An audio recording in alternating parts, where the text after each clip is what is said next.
But how do you demonstrate how asinine this absolutist stance on equality is when the cutie map is so deliberately skewed in Twilight's favor? Well, it's simple. Make the cutie map a better episode, and we're gonna do that right now. Lily.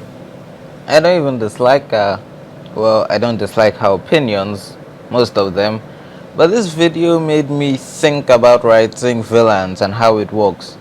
And to be honest, Josh's clip was what really got me to make this video. Oh, but for those of you who are here simply to hear me riff on her video, specifically, here it is. Mostly because it's just so easy. Of course, the episode is skewed in Twilight's favor. Also, what you're saying wouldn't make it a better episode. And we have no evidence that cutie marks work the way that you say they do. Twilight says that cutie mark is meant to be a representation of the talents and abilities of the people they appear on. I'm paraphrasing.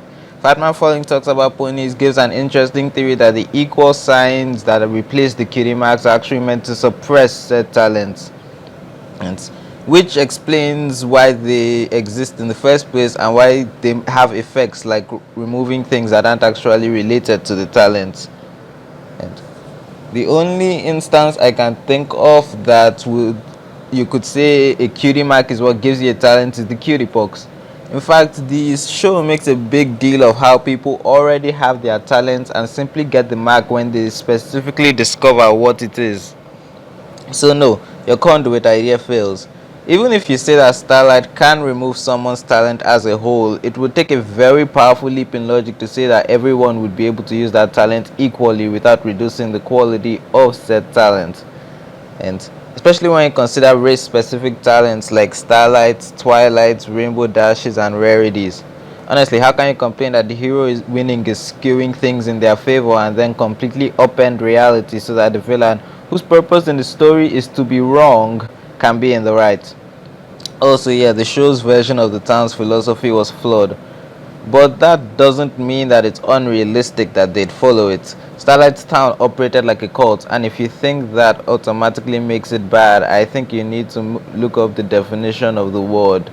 Hell, based on Starlight's apparent age when she found the cutie mark containing rock and when she was stopped, the town would have only existed for a few years, so it is believable to say that town's ponies had begun to see the flaws, and all it took was some people with the willingness to point out the Emperor's nakedness to make it crumble. The fact that they were rebelling is proof of this. Frankly, your video is just you creating a situation where you can destroy people's faith in cutie marks for some reason, with no regard to the actual story or how the world works, which I wouldn't complain about much if you hadn't specifically said make the cutie map a better episode, and we're gonna do that right now. If you want to see how I would change said rewrite to fit the theme of this video and not be affected by the problems above, watch till the end of this video. Also, the Incredibles' fight against Syndrome had nothing to do with the equalization of skill. People just think that it is because Dash complains that he isn't allowed to use his skills to beat others and Syndrome says that he'll sell his inventions. Rather than that, no one gives a damn. Their problem is that he's killing heroes, threatening to kill their family and putting people in danger for his own fun. There is very little emphasis on actually making other people super. It's just a throwaway line that doesn't matter. Frankly, I think the Power family would be happy if people could do as much as they could, because then they wouldn't have to hide who they are. Frankly, when people talk about unique talents making special, they aren't doing this with the possibility of everyone having the same talent in mind, because that's impossible. They mean that everyone is uniquely skilled and are fighting against the idea that you should have to suppress your skills to make less skilled people feel better, which I think is the point of Starlight's episode. It's why no one wants a smart kid to pretend to be dumb. Your solution essentially boils down to make the less smart kid smarter. But Lily did make me think about the nature of Starlight's town and the philosophy she exhibits. I'm not going to talk about that specific philosophy. I'm going to talk about the philosophies of villains in general while using Starlight as my prime example. With that said, let's start complaining about Josh. Ugh, Starlight's philosophy just ticks me off! You see, complaining that Starlight's philosophy makes no sense is dumb, because she's the villain that needs to be shown that she's wrong. Of course her philosophy makes no sense. As for why Starlight does believe that she's in the right, all you need to do is give her a reason to believe that she's right. A pitch that can make people believe her and it works. And in case you don't think ponies would buy that, look up some of the actual cults in the world. You see, being a cult leader isn't actually malicious. It's basically just like being the leader of a political or religious movement. Unless you're gaslighting people, and the whole point of Starlight's character is that she does believe her philosophy. That's why her old followers accept her without too much of a hassle. She wasn't lying. Sure, she kept her talent, but she only did that so that she could keep bringing in more people to live in the town. If her reason for keeping the cutie mark was to remain special above everyone else, someone would have noticed her using that talent, i.e., exceptional magic. Basically, they accepted that it was a lie faster than she did and had to wait for her to stop chugging the Kool-Aid. Did I use that term right? Never mind. But this does bring up an interesting point. Why should a villain make sense? As a writer, I know that there must be a tangible reason for a villain to do what they do. Also, don't take me out of context. All characters need a reason to do what they do. But I think that in the rush to make that so, we ignore one thing about them. 9 times out of 10, they are wrong, either in what they believe or what they do in relation to that belief. The only times when you can go against this is when you're describing an antagonist who might actually be the real hero, or you're trying to subvert expectations by having the villain convince the hero that he's right.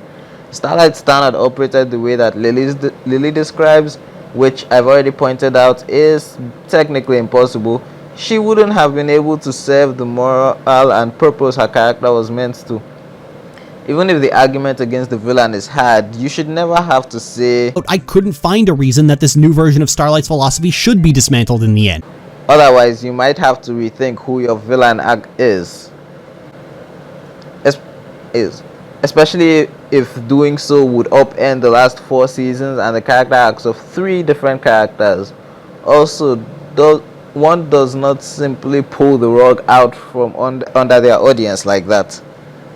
But that doesn't mean that you can't have fun with this. Take the villain who's just the hero going too far, like Killmonger. He's wrong about how to handle systematic racism and Wakanda's role in the world, but he's right about the idea that what Wakanda is doing, hiding from the world, is causing more harm than good. T'Challa is willing to accept that his enemy was right on one front, and this causes him to make serious changes regarding his approach to world relations. And this is why I like Killmonger as an antagonist more than Thanos. Please note that as of time of recording, Endgame hasn't come out. All that's important is that we know why a villain thinks they are right. More often than not, they can and should make compelling arguments, but unless you want to make a huge change to the beliefs of the protagonist, why would you?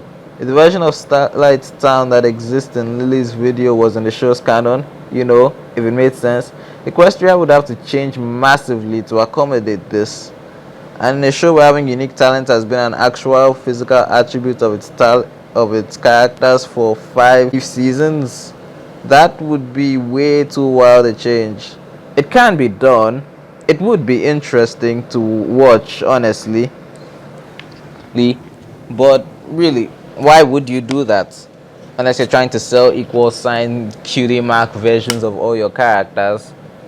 In summary, if you find holes in a villain's philosophy, it doesn't make that villain terrible.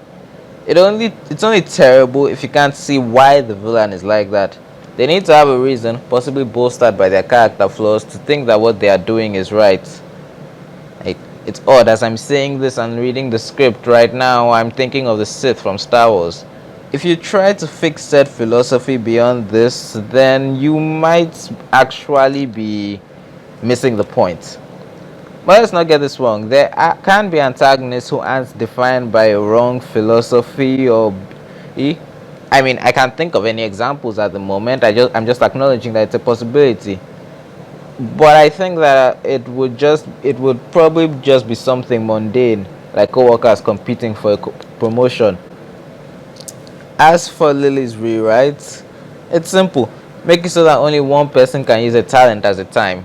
Therefore, it can be an argument on how much your talent is actually a part of your identity and the demerits of essentially giving away your talent for a talent that isn't you. Literally, as I was typing this, I considered the possibility of having a talent that doesn't really suit what you want to do in life. but geologist Cutie Mark Rarity is a fashionista, so no. Okay, that can be an actual argument they have in this rewrite of this episode. If you design an antagonist who is absolutely in the right, you may need to rethink what your story is saying. I'm not saying you can't do this once again. I'm just saying that, well, unless you're really comfortable in really breaking the mold, and I should probably stop. I've lost, my script has ended and I have no idea where I'm going from here. This video is a lot more awkward than I expected. Tell me in the comments if it made any sense. I mean, it makes sense to me, but well, I wrote it.